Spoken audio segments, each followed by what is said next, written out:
আমরা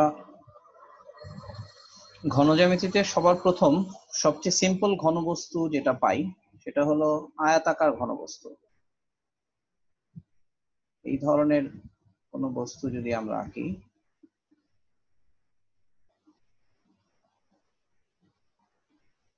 তোমরা দেখে থাকবা, এটা হচ্ছে দেখতে অনেকটা ইটের মতো, একটা ইট।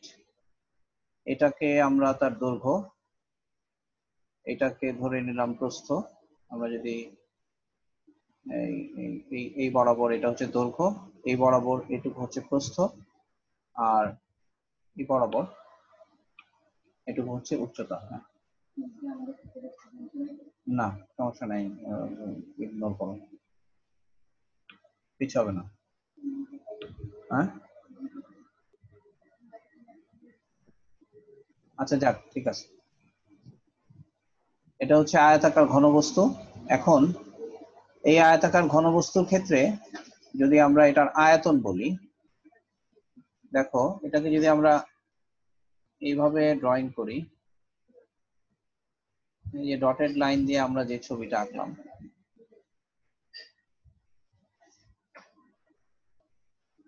এটা হলো আয়তাকার ঘনবস্তুটার তলদেশ, আর এটা হলো উচ্চতা। এখন এই যে তলদেশটা চিন্তা করলাম, এটা হচ্ছে এবি।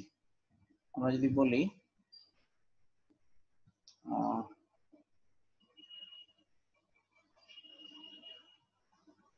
তলদেশের ক্ষেত্রফল, তলদেশের ক্ষেত্রফল সমান হচ্ছে, এটা হচ্ছে একটা আয়তক্ষেত্র, এই অংশটা একটা আয়তক্ষেত্র, তাহলে তলদেশের ক্ষেত্রফল হচ্ছে এবি। তাহলে একটা ঘনবস্তুর পৃষ্ঠের কয়টা তল থাকে? এটা হচ্ছে একটা তল, এই পৃষ্ঠটা একটা তল, এই পৃষ্ঠটা একটা তল, এই পৃষ্ঠটা একটা তল, আবার এই পৃষ্ঠটাও একটা তল। এখন দেখো এই যে পৃষ্ঠটা আর এই যে তলদেশ আর উপরের পৃষ্ঠ একই রকম, তাহলে তলদেশের ক্ষেত্রফল হবে, এখানে আমরা একটা সমগ্র কথা দিয়ে দিলাম, সমগ্র তলদেশ, অর্থাৎ এই তল, এই তল, এই তল, এই তল, তারপরে এই পাশের, এই যে এই পাশের তলটা আর ওই পাশের তলটা, তাহলে এই যে এইটুকু হচ্ছে এ, এটুকু হচ্ছে সি। তাহলে সমগ্র তলদেশের ক্ষেত্রফল বলতে আমরা এবি, এবি, এবি কয়টা? নিচে একটা এবি, উপরে একটা এবি, তার মানে 2ab, 2ab প্লাস এইটুকু বি, এইটুকু সি, তাহলে এটাও একটা তলদেশ, 2bc প্লাস ওই পাশে আরেকটা তলদেশ, সেই তলদেশটা হচ্ছে এই হলো দৈর্ঘ্য আর এই হলো সেই তলদেশের প্রস্থ, তার মানে 2ca। তার মানে সমগ্র তলদেশের ক্ষেত্রফল হচ্ছে 2 into AB plus BC plus CA. এটা হচ্ছে আয়তাকার ঘনবস্তু সমগ্র তলদেশের ক্ষেত্রফলের ফর্মুলা। আচ্ছা, এখন আমরা চিন্তা করি যে এই প্রান্ত থেকে নিয়ে আমরা যদি এই প্রান্ত থেকে নিয়ে যদি আমরা এখান পর্যন্ত একটা রেখা আঁকি, তাহলে দেখো এই রেখাটা কিন্তু এই যে, আচ্ছা আবার আমরা ওই প্রান্ত থেকে নিয়ে আবার এখানে আরেকটা রেখা আঁকলাম, তাহলে লক্ষ্য করো আমরা কিন্তু একটা সমকোণী ত্রিভুজ পেলাম। মানে হলো এই কোণটা একটা সমকোণ, এই কোণটা একটা সমকোণ। আবার আমরা যদি এই ত্রিভুজটার কথা চিন্তা করি, তাহলে এটাও কিন্তু একটা সমকোণ, এটাও 90 ডিগ্রি, এটাও 90 ডিগ্রি। এখন এইটা যদি আমরা বলি কর্ণ, এটাকে আমরা বলতেছি আয়তাকার ঘনবস্তুর কর্ণ, এটা হচ্ছে আয়তাকার ঘনবস্তুর কর্ণ। তাহলে আমরা যদি বলি কর্ণের দৈর্ঘ্য,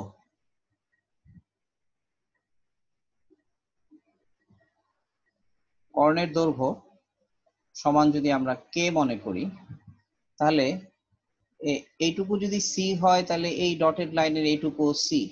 আর ধরা যাক এই যে কর্ণটা, এই কর্ণটাকে আমরা, এই কর্ণটার নাম দিলাম আমরা ডি, এটাও কিন্তু একটা কর্ণ, এই কর্ণটার নাম দিলাম আমরা ডি। তাহলে আমরা এখানে একটু চিহ্ন দেই, ধরা যাক এটা পি, এটা কিউ, আর এটা আর, আর ধরা যাক এটা এস, কারণ এই তিনটা ত্রিভুজকে কাজে লাগাবো বলে আমরা এগুলাকে নাম দিলাম আর কি, যে P Q R. P Q R ত্রিভুজের এইটা হচ্ছে অতিভুজ, তাহলে কর্ণের দৈর্ঘ্য কে, তাহলে আমরা লিখতে পারবো কে স্কোয়ার ইকুয়ালস টু, এই আমরা লিখতে পারবো Q R square plus P Q square, P Q square. তাহলে এই কিউ আর স্কোয়ার কে কিন্তু আমরা আবার লিখতে পারবো, এটা কিন্তু হচ্ছে এই ত্রিভুজ, অর্থাৎ এই এই এই কিউ আরটা হচ্ছে কিউ এস আর ত্রিভুজের অতিভুজ। তাহলে কিউ আর স্কোয়ার কে আমরা আবার Q S square plus S R square বলতে পারি, আর আগের পি কিউ স্কোয়ার রয়ে গেল, পি কিউ স্কোয়ার রয়ে গেল। তাহলে দেখো কিউ এস কে আমরা লিখতে পারি বি, তাহলে এটা হলো বি স্কোয়ার, আর এস আর যেটা এস আর, এস আর কে আমরা লিখতে পারি এ, তাহলে এটা হলো এ স্কোয়ার, আর পি কিউ কে লিখতে পারি সি, তাহলে প্লাস হলো সি স্কোয়ার। তাহলে আমরা পেলাম কর্ণের দৈর্ঘ্য কে equals to square root of A square plus B square plus C square. এবং আয়তকার ঘনবস্তুর কর্ণ বলতে আমরা কি বুঝি, আশা করি তোমরা বুঝতে পারছো, যে একেবারে এক কর্নার থেকে নিয়ে শুরু করে অপর কর্নার পর্যন্ত, যে কোনো এই বিন্দু থেকে নিয়ে এই বিন্দু পর্যন্ত, অথবা এই বিন্দু থেকে নিয়ে এই বিন্দু পর্যন্ত যে দৈর্ঘ্য, সেটাই হচ্ছে আয়তাকার ঘনবস্তুর কর্ণের দৈর্ঘ্য। তাহলে কর্ণের দৈর্ঘ্য হচ্ছে কে equals to half into A square plus B square plus C square. আচ্ছা, এরপরে আমরা আসি আয়তন। আয়তন কি হবে? আয়তাকার ঘনবস্তুর আয়তন, আয়তন বলতে আমরা সব সময় বুঝবো যে এই যে ভূমি, এই যে ভূমি, ভূমির ক্ষেত্রফল ইন্টু উচ্চতা, এই জিনিসটা। আয়তন বলতে আমরা যদি কোনো একটা, যে কোনো একটা এরকম একটা ক্ষেত্র, এই ক্ষেত্রটা যদি এরকম ভাবে একই রকম ভূমি রেখে এরকম একটা জিনিস যদি তৈরি হয়, অর্থাৎ এটা আমার আঁকাটা হয়তো প্রপার হয় নাই, এরকম একটা জিনিস যদি হয় যেটা একই রকম, এই সবটা জুড়ে একই রকম, এরকম একটা জিনিস যদি হয়, এটার ক্ষেত্রফল যদি এ হয়, যেটা তোমরা মনে হয় এই জিনিসটা ওই যে তোমাদেরকে যখন প্রবাহী মানে ইয়ে তরলের গভীরতায় মানে কোনো কোনো গভীরতায়, নির্দিষ্ট গভীরতায় তরলের চাপের ডিরাইভেশন যখন পড়ানো হয়েছে তখন এই বিষয়টা বলা হয়েছিল, যে এই যে ভূমির ক্ষেত্রফল ইন্টু উচ্চতা। তাহলে এখানেও দেখো ভূমির ক্ষেত্রফল বলতে আমরা কিন্তু বুঝি এবি, তাহলে আয়তন হচ্ছে এ বি ইন্টু সি, তার মানে ঘনবস্তুর পৃষ্ঠের আয়তন বি ইকুয়ালস টু হচ্ছে, মানে সমগ্র অংশের আয়তন, ঘনবস্তুর একটা ঘনবস্তুর টোটাল আয়তন হচ্ছে এবিসি, অর্থাৎ দৈর্ঘ্য গুণ প্রস্থ গুণ উচ্চতা। এই হচ্ছে আমার আয়তাকার ঘনবস্তু সম্পর্কিত এই ব্যাপারগুলো। তাহলে একটা হচ্ছে সমগ্র পৃষ্ঠের ক্ষেত্রফল, আর আরেকটা হচ্ছে কর্ণের দৈর্ঘ্য, আর আরেকটা হচ্ছে আয়তন। এই তিনটা ফর্মুলা আমাদের জানতে হবে এবং এগুলোর উপর আয়তকার ঘনবস্তু সম্পর্কিত অঙ্ক থাকে। এরপরে তোমাদের বইতে পরবর্তী যে টপিক আয়তকার ঘনবস্তুর পরে, সেটা সম্ভবত প্রিজম। আচ্ছা, আয়তকার ঘনবস্তুর স্পেশাল কেস আছে, এখানে বলছে যে আয়তকার ঘনবস্তুর স্পেশাল কেস হচ্ছে ঘনক, অর্থাৎ যদি এ সমান বি সমান সি হয় তাহলে এটাকে আমরা ঘনক বলি, এটা হচ্ছে ঘনক। তাহলে ঘনকের ক্ষেত্রে আমরা লিখবো টোটাল আয়তন বি ইকুয়ালস টু হচ্ছে এ বি সি সমান তাহলে এ কিউব, আর কর্ণের দৈর্ঘ্য সমগ্র পৃষ্ঠের ক্ষেত্রফল, এটাকে যদি আমরা এস বলি, সারফেস এরিয়া, এটা হচ্ছে এস। তাহলে সমগ্র পৃষ্ঠের ক্ষেত্রফল এস ইকুয়ালস টু হচ্ছে A B plus BC plus C A, তার মানে এটাও হবে এ স্কোয়ার, এটাও হবে এ স্কোয়ার, এটাও হবে এ স্কোয়ার, তার মানে 2 স্কোয়ার প্লাস বি স্কোয়ার, তাহলে এটা হয়ে গেল 6 এ স্কোয়ার। আর কর্ণের দৈর্ঘ্য হচ্ছে এ স্কোয়ার প্লাস এ স্কোয়ার প্লাস এ স্কোয়ার, তার মানে এ স্কোয়ার তিনটা স্কোয়ার, তাহলে কর্ণের দৈর্ঘ্য কে ইকুয়ালস টু √3a, এটা হচ্ছে কর্ণের দৈর্ঘ্য। ঘনকের ক্ষেত্রে এটা হচ্ছে স্পেশাল কেস, যদি ঘনক হয় তাহলে আমরা সরাসরি এই ফর্মুলাগুলোকে ব্যবহার করব। আচ্ছা, তারপরে আসি আমরা প্রিজম, পরবর্তী টপিক সম্ভবত প্রিজম, দেখি প্রিজম। আচ্ছা, এখন প্রিজম জিনিসটা কি? প্রিজম জিনিসটা কি? প্রিজম জিনিসটা হচ্ছে যে এই যে এখানে সুন্দর করে ছবি আঁকা আছে, কাজে আমি বইয়ের ছবিটাকে ব্যবহার করতেছি। প্রিজমের ক্ষেত্রে বলা হয়েছে যে যে কোনো একটা আকৃতি, এটা একটা ত্রিভুজ হতে পারে, এটা একটা বহুভুজ হতে পারে, একটা ত্রিভুজ বা একটা বহুভুজ। তোমরা প্রিজমকে বোঝার জন্য এরকম চিন্তা করতে পারো, মনে করো যে কোনো একটা সুনির্দিষ্ট আকৃতির বস্তুকে যদি আমরা, ধরো একটা ত্রিভুজকে যদি আমরা বালির মধ্যে গেঁথে দিই, বা বালি না, মনে করো এমন কোনো পদার্থ, ধরো পুডিং জাতীয় একটা কিছু, তোমরা যদি চিন্তা করো, মনে করো এরকম একটা ট্রায়াঙ্গেল, এই ট্রায়াঙ্গেলটাকে যদি আমি একটা পুডিং এর মধ্যে চাপ এরকম ভাবে সরাসরি এটাকে যদি এরকম লম্ব ভাবে যদি গেঁথে দিই, তাহলে সে এরকম একটা জায়গা তৈরি করবে।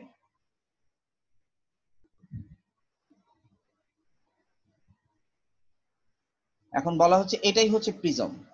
তাহলে এরকম জায়গা তৈরি করলে প্রিজমের বৈশিষ্ট্য হচ্ছে প্রিজমের দুইটা পৃষ্ঠ এরকম ভাবে সমান্তরাল হবে। এই দুইটা পৃষ্ঠ সমান্তরাল, এই পৃষ্ঠটার সাথে এই পৃষ্ঠটা সমান্তরাল হবে। আর বাকি যে পৃষ্ঠগুলো হবে, এই প্রত্যেকটা পৃষ্ঠ হবে এক একটা আয়তক্ষেত্র। এগুলা সবগুলাই হবে এক একটা আয়তক্ষেত্র। এগুলা হলো আয়তক্ষেত্র, এগুলো হবে আয়তক্ষেত্র। তো প্রিজম এরকম হতে পারে, এরকম যে কোনো আকৃতির একটা জিনিস যেটা এরকম ভাবে একটা প্রিজম তৈরি করতে পারে। এটাও প্রিজম হতে পারে যে কোনো আকৃতির, অর্থাৎ এটা ত্রিভুজ, এইখানে একটা চতুর্ভুজ আঁকলাম, এটা পঞ্চভুজ, ষড়ভুজ, যে কোনো আকৃতির হতে পারে। তো প্রিজমের ক্ষেত্রে আমরা যেটা লিখি, প্রিজমের ক্ষেত্রে আমরা বলি আয়তন, প্রিজমের আয়তন সমান, প্রিজমের আয়তন সমান, আমরা প্রিজমের ক্ষেত্রে এই আয়তনটা একটা সুষম ত্রিভুজ, চতুর্ভুজ, বর্গক্ষেত্র, রম্বস বা যে কোনো পঞ্চভুজ এরকম একটা কিছু হয়। তো এটার আয়তনটাকে, এটার ক্ষেত্রফলটাকে যদি আমরা বলি এ, তাহলে এই ক্ষেত্রফলকে, প্রিজমটা যে উচ্চতা দিয়ে প্রিজমটা তৈরি হয় এটাকে বলা হয় প্রিজমের উচ্চতা। তাহলে আয়তন হচ্ছে ভূমির ক্ষেত্রফল ইনটু উচ্চতা, যে কোনো পৃষ্ঠ। এই এ হলো সমান্তরাল পৃষ্ঠ, এ সমান হচ্ছে সমান্তরাল পৃষ্ঠের ক্ষেত্রফল, পৃষ্ঠের ক্ষেত্রফল। তাহলে সমান্তরাল পৃষ্ঠের ক্ষেত্রফলকে উচ্চতা দিয়ে গুণ করলে আমরা প্রিজমের আয়তন পাই। আর প্রিজমের সমগ্র পৃষ্ঠের ক্ষেত্রফল, সমগ্র পৃষ্ঠের ক্ষেত্রফল যেটা,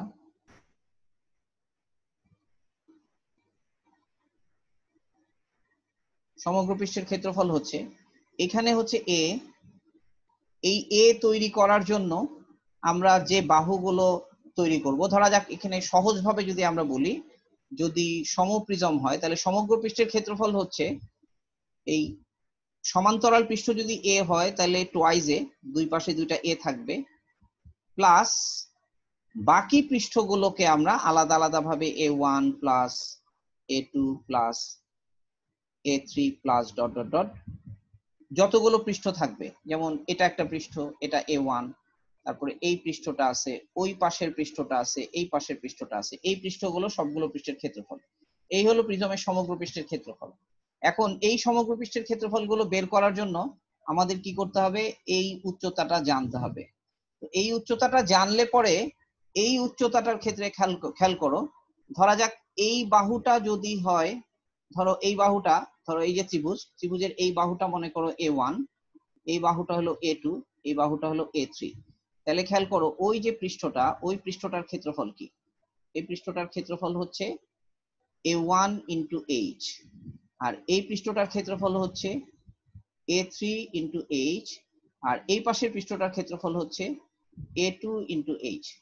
তার মানে আমরা এখানে লিখতে পারবো টোয়াইজ এ প্লাস, এখান থেকে H কমন নেওয়া যাবে, H কমন নিলে বাকি বাহুগুলো A1 plus A2 plus A3 plus dot dot dot AN পর্যন্ত, অর্থাৎ যে কয়টা, এটা তো ত্রিভুজের ক্ষেত্রে আমি তিনটা বাহু দেখালাম, যতগুলো বাহু হবে তাহলে এখান থেকে আমরা আবার ফর্মুলাটাকে আরেকভাবে লিখতে পারবো, টোয়াইজ এ প্লাস এইচ ইন্টু, এখানে আমরা লিখতে পারবো পি।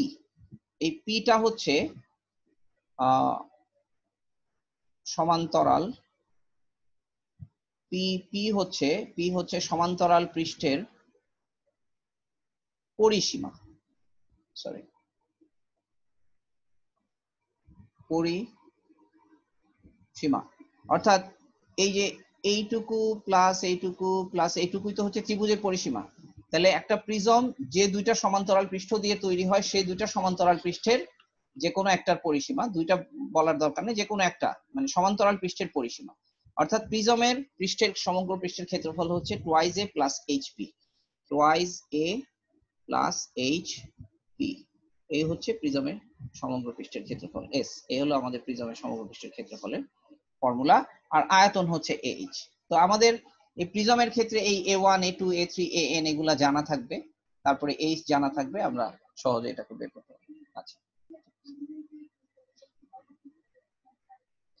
আচ্ছা আমি একটু আসতেছি।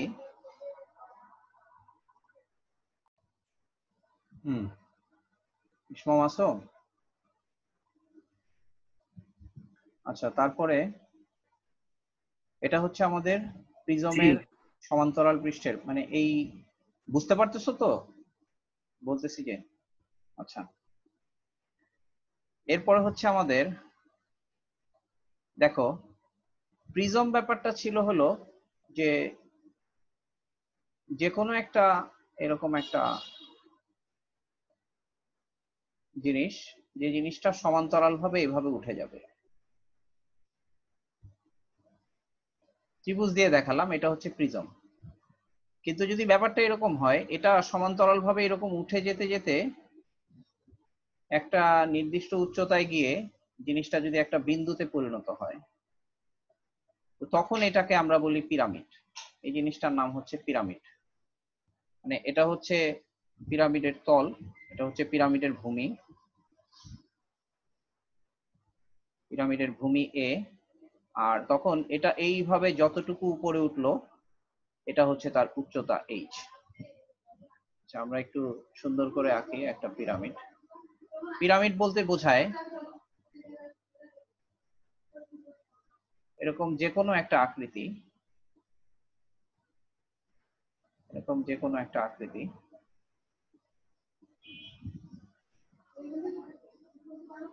আমরা যদি এখান থেকে এরকম একটা লম্ব চিন্তা করি, তাহলে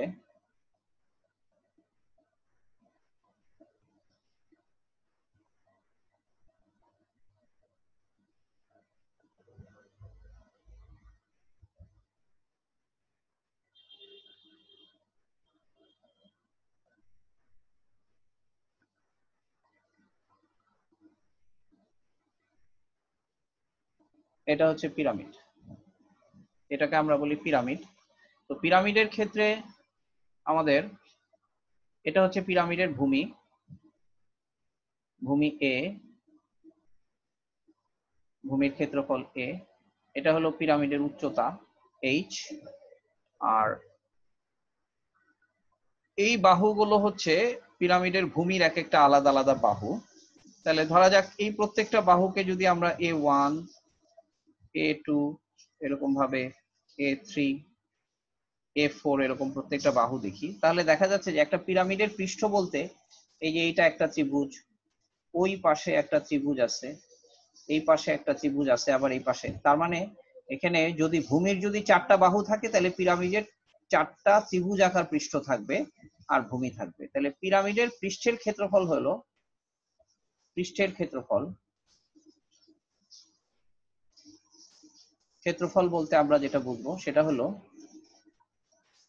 ভূমির ক্ষেত্রফল এ প্লাস এই এই প্রত্যেকটা এই যে ভূমিগুলো আছে, এই প্রত্যেকটা ভূমির ক্ষেত্রে আবার, সরি এই ভূমি না, এই যে এই পাশের যে ত্রিভুজটা, আমরা যে এই ত্রিভুজটা চিন্তা করলাম, আবার ওই যে ওইদিকে যে আরেকটা ত্রিভুজ আছে, এই যে এখানে যে আরেকটা ত্রিভুজ আছে, এই প্রত্যেকটা ত্রিভুজের ক্ষেত্রফলকে আমরা আবার আলাদা আলাদা করে A1 plus A2 plus A3 A3 plus dot dot dot এরকম যে কয়টা হতে পারে এই প্রত্যেকটা আলাদা আলাদা ত্রিভুজের ক্ষেত্রফল বের করতে হবে। তো আমাদের ক্ষেত্রে যেটা দেওয়া থাকবে মানে যখন যদি এটার উপর কোনো গাণিতিক সমস্যা এরকম থাকে তো আমরা যেন এই ভূমিগুলা বের করতে পারি এই ধরনের ক্লু থাকে, এই ক্লুটা থাকবে। তো যার কারণে আমরা এগুলো বের করতে পারবো। কাজে আমরা পৃষ্ঠের ক্ষেত্রফলটা আমরা এইভাবেই এই ভূমির ক্ষেত্রফল আর এই পৃষ্ঠের ক্ষেত্রফল দিয়ে বের করবো। পিরামিডের ক্ষেত্রে যেটা আরেকটা গুরুত্বপূর্ণ ব্যাপার সেটা হচ্ছে পিরামিডের আয়তন যেটা, আয়তনের ব্যাপারটা ইন্টারেস্টিং। এটা তোমরা এখন আয়তনের ক্ষেত্রে যেটা হয় যে প্রিজমের ক্ষেত্রে ছিল ভূমির ক্ষেত্রফল ইন্টু উচ্চতা, কিন্তু পিরামিডের ক্ষেত্রে আয়তনের ক্ষেত্রে এরকম একটা 1/3 থাকে, 1/3 ইন্টু ভূমির ক্ষেত্রফল ইন্টু উচ্চতা। এখন এই 1/3টা আসলে কেন থাকে, কেন এখানে একটা 1/3 হয়, এটা আস্তে আস্তে এরকম ভাবে শূন্য হয়ে গেলে এটার প্রমাণ তোমরা যখন ক্যালকুলাস করবা ইন্টারমিডিয়েট লেভেলে গেলে তখন এই 1/3 এর মর্মটা তোমরা বুঝতে পারবে যে কেন এই 1/3টা হয় পিরামিডের ক্ষেত্রে। তো আয়তন বলতে 1/3 ইন্টু ভূমির ক্ষেত্রফল ইন্টু উচ্চতা, এটা হচ্ছে পিরামিডের আয়তন। আচ্ছা, এখন ঠিক পিরামিডের মতোই দেখতে আরেকটা জিনিস আছে আমাদের, যেটাকে আমরা বলি কোণক।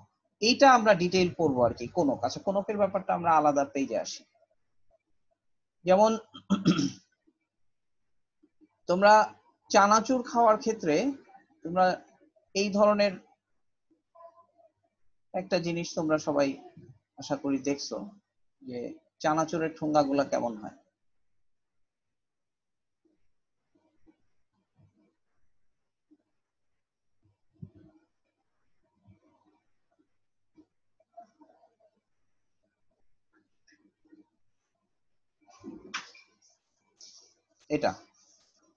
এটাকে বলে সমবৃত্ত ভূমিক কোণক।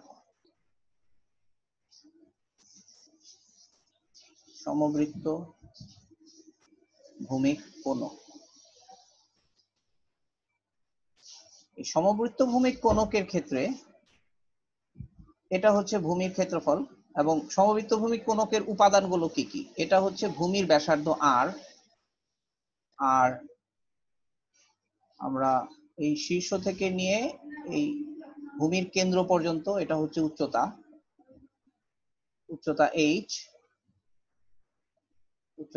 h, এই জিনিসটাকে আবার বলে হেলানো উচ্চতা l। হ্যাঁ, আর এই কোণটারও একটা ব্যাপার আছে যে হেলানো উচ্চতার সাথে প্রকৃত উচ্চতার মধ্যবর্তী কোণ, এই কোণটা হচ্ছে থিটা।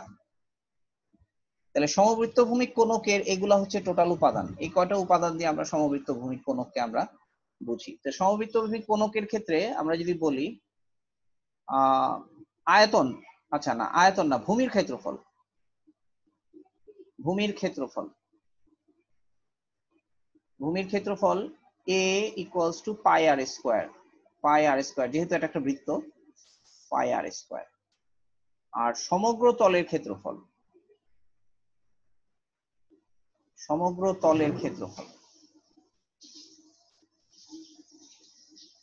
তলের ক্ষেত্রফল s equals to a plus a, এখানে আমরা একটা এরকম এস দিয়ে বুঝাইলাম, এটা হলো বক্রতল। এই বক্রতল মানে হচ্ছে যে এই পুরো পৃষ্ঠটার ক্ষেত্রফল। এই বক্রতলের ক্ষেত্রফলটা হচ্ছে, ভূমির ক্ষেত্রফল হচ্ছে পাই আর স্কোয়ার, আর বক্রতলের ক্ষেত্রফল হচ্ছে পাই আর এল। কেন এটা পাই আর এল, এই জিনিসটা আমরা এখন বুঝবো যে এটা যদি এল হয়। দেখো, আমরা যদি একটা কোণককে, এই কোণকটাকে যদি ধরো তোমরা যদি চানাচুরের প্যাকেটের কথা চিন্তা করো, চানাচুরের প্যাকেটটা এরকম ভাবে আমরা যদি এখান থেকে কেটে এটাকে যদি আলাদা করে ফেলি তাহলে ব্যাপারটা অনেকটা এরকম একটা জিনিস তৈরি হবে। আলাদা করে এটাকে যদি ফ্ল্যাট করে ফেলি তাহলে আমরা এরকম আকারের একটা জিনিস পাবো, যেখানে এই পুরা দৈর্ঘ্যটা হচ্ছে এই বৃত্তটার পরিধির সমান, দ্যাট ইজ এই পুরা দৈর্ঘ্যটা হচ্ছে 2 পাই আর, আর এই দৈর্ঘ্যটা হচ্ছে এল। তাহলে এই দৈর্ঘ্যটা যদি এল হয়, এই দৈর্ঘ্যটা যদি 2 পাই আর হয়, তাহলে এখানে টোটাল যে কোণটা তৈরি হবে এই কোণটা যদি আলফা হয়, তাহলে আমরা বলতে পারি আলফা ইকুয়ালস টু হলো চাপ বাই ব্যাসার্ধ, that is 2 pi r divided by এল। ঠিক আছে, এটা হচ্ছে আলফা ইকুয়ালস টু হচ্ছে 2 পাই আর বাই এল। আচ্ছা, এখন যদি এটা তো একটা বৃত্তের অংশ হলো, এটা হলো একটা বৃত্তের অংশ। এখন এটা যদি একটা সম্পূর্ণ বৃত্ত হতো তাহলে আমরা বলতে পারবো এরকম যে সম্পূর্ণ বৃত্তের জন্য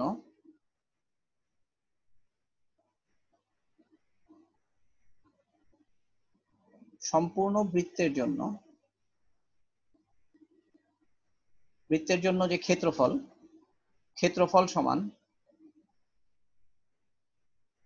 ক্ষেত্রফল সমান পাই এল স্কোয়ার। বৃত্তের ক্ষেত্রফল পাই আর স্কোয়ার, সম্পূর্ণ বৃত্তের জন্য ক্ষেত্রফল হচ্ছে পাই এল স্কোয়ার। আচ্ছা, এখন সম্পূর্ণ বৃত্তের জন্য একটা সম্পূর্ণ বৃত্ত যদি চিন্তা করি, একটা সম্পূর্ণ বৃত্তে টোটাল অ্যাঙ্গেল থাকে হচ্ছে 2 পাই। একটা সম্পূর্ণ বৃত্তে টোটাল অ্যাঙ্গেল থাকে হচ্ছে 2 পাই। তাহলে আমরা বলতে পারি 2 পাই কোণের জন্য কোণের ক্ষেত্রফল সমান হচ্ছে পাই এল স্কোয়ার। তাহলে একক কোণের জন্য ক্ষেত্রফল হচ্ছে পাই এল স্কোয়ার বাই 2 পাই। এখন আমরা বলি এই আলফা কোণ, দ্যাট ইজ এইটুকু কোণের জন্য, that is 2 pi R by L কোণের জন্য ক্ষেত্রফল হচ্ছে pi L square divided by 2 pi into 2 pi R by এল। ঠিক আছে, তাহলে দেখো এখান থেকে 2 পাই কাটা, এখান থেকে এল এর সাথে এখানে একটা এল থাকবে, তাহলে ক্ষেত্রফলটা হয়ে গেল পাই আর এল। তার মানে এই ক্ষেত্রফলটা হচ্ছে আমাদের পাই আর এল, এই জন্য আমরা এটাকে লিখছি পাই আর এল। তাহলে সমগ্র তলের ক্ষেত্রফল কোণকের ক্ষেত্রে আমরা এখান থেকে পাই আর কমন নিতে পারি, পাই আর ইন্টু আর প্লাস এল। এই হচ্ছে আমাদের সমবৃত্তভূমিক কোণকের সমগ্র তলের ক্ষেত্রফল এটা। আচ্ছা, এরপর আমি এই ছবিগুলোকে মুছে ফেলি।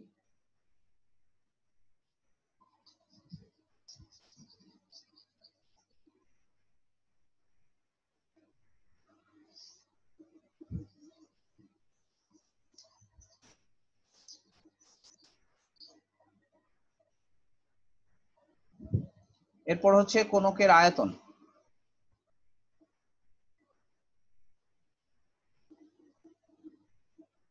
আয়তন এ ইকুয়ালস টু, ওই যে আমরা পিরামিডের ক্ষেত্রে যেরকম বলছিলাম, ভূমির ক্ষেত্রফল, একটা পিরামিড যদি এরকম যে কোনো আকৃতির হয় তাহলে এই পিরামিডের ক্ষেত্রে আমরা বলছিলাম ভূমির ক্ষেত্র মানে পিরামিডের আয়তন হচ্ছে 1/3 ভূমির ক্ষেত্রফল ইন্টু উচ্চতা। এখন তুমি চিন্তা করো, এটাও বিশেষ ধরনের একটা পিরামিড, যে পিরামিডটা হয়তো এরকম ভাবে সুষম, এরকম একটা, যদি আমরা এরকম বলি এটা হলো একটা এটা এটা এটা কি, এটা একটা ষড়ভুজ। আমরা যদি বাহুর সংখ্যাগুলো আস্তে আস্তে বাড়াতে থাকি, বাড়াতে বাড়াতে কিন্তু আলটিমেটলি এটা একটা বৃত্ত হয়ে যাবে। তাহলে মনে করো একটা সুষম বহুভুজ আকারের ভূমির উপর যদি আমরা একটা পিরামিড আঁকি, তাহলে এই বহুভুজটা যখন বৃত্ত হয়ে যাবে তখন এটা হয়ে যাবে সমবৃত্ত ভূমিক কোণ। কাজে পিরামিডের ক্ষেত্রে আমরা আয়তনের যে ফর্মুলা ব্যবহার করব, এই সমবৃত্ত ভূমিক কোণকের ক্ষেত্রেও আয়তনের ক্ষেত্রে আমরা ওই একই ফর্মুলা ব্যবহার করতে পারবো, দ্যাট ইজ 1/3 ইন্টু ভূমির ক্ষেত্রফল, সরি আয়তনটা ভি হবে, আয়তন ভি ইকুয়ালস টু 1/3 ভূমির ক্ষেত্রফল ইন্টু উচ্চতা। তাহলে 1/3 ভূমির ক্ষেত্রফল হচ্ছে পাই আর স্কোয়ার আর উচ্চতা হচ্ছে এইচ। এই হচ্ছে আমাদের এটার মানে কি বলি, সমবৃত্ত ভূমিক কোণকের আয়তনের ফর্মুলা। এখন আরেকটা জিনিস হলো যে যদি আমাদের এই কোণটা জানা থাকে সমবৃত্ত ভূমিক কোণকের ক্ষেত্রে, তোমরা দেখতেই পাচ্ছ যে এই থেটা কোণটার জন্য আমরা এইভাবে একটা লিখতে পারি যে হেলানো উচ্চতা, যেটা এল কে বলা হয় হেলানো উচ্চতা L equals to R square plus H square, এটার স্কোয়ার রুট, এটা লিখতে পারি। তারপরে আবার সাইন থেটা, দ্যাট ইজ হেলানো উচ্চতার সাথে লম্ব উচ্চতার যেই কোণ সাইন থেটা ইকুয়ালস টু লম্ব বাই অতিভুজ, সাইন থেটা ইকুয়ালস টু আমরা আর বাই এল লিখতে পারি, লম্ব বাই অতিভুজ। একইভাবে কস থেটা ইকুয়ালস টু আমরা লিখতে পারি ভূমি বাই অতিভুজ, that is h by l. আর ট্যান থেটা ইকুয়ালস টু আমরা আর বাই এইচ, এগুলা লিখতে পারি, আর বাই এইচ। এই রিলেশন গুলো আমরা এই সমবৃত্ত ভূমিক কোণকের ক্ষেত্রে লিখতে পারি। আচ্ছা, তার পরবর্তীতে আমাদের যেটা আছে সেটা হচ্ছে সিলিন্ডার। সিলিন্ডারের ক্ষেত্রে আমরা যে ফর্মুলাগুলা ডিরাইভ করব, সিলিন্ডারের ক্ষেত্রে আমরা সরাসরি লিখতে পারবো এটা একটা পৃষ্ঠ, এটা একটা পৃষ্ঠ, এই দুইটা পৃষ্ঠ এ সেম। তাহলে সিলিন্ডারের জন্য ভূমির মানে আয়তন হচ্ছে ভূমির ক্ষেত্রফল ইনটু উচ্চতা, দ্যাট ইজ AH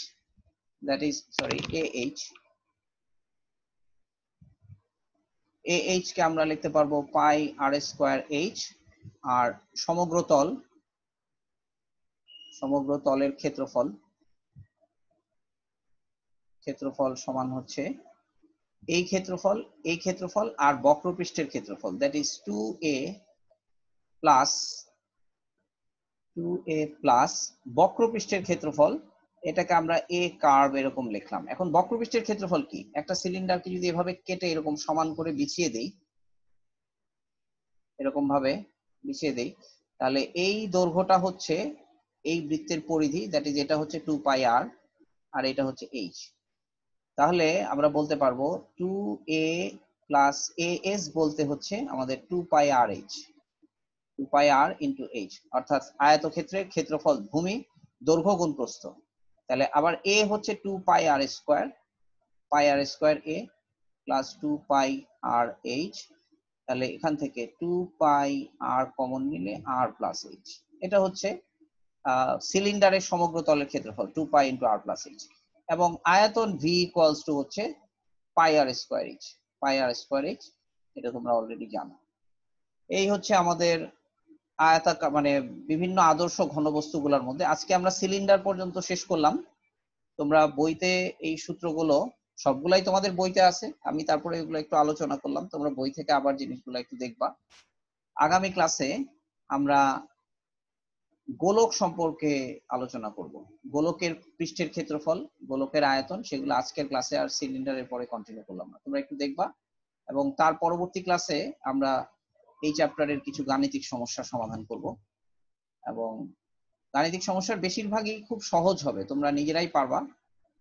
শেষের দিকে কিছু কঠিন অঙ্ক আছে, সেই অঙ্কগুলো কঠিন মানে সেটা বুঝতে পারলে কঠিন না, সেই অঙ্কগুলো আমি তোমাদের সলভ করে দিব ইনশাল্লাহ। এই চ্যাপ্টারটার সব অঙ্ক আমরা আগামী ক্লাসে শেষ করে ফেলবো। তো ঠিক আছে, আজকে আমি শেষ করতেছি। আল্লাহ হাফেজ।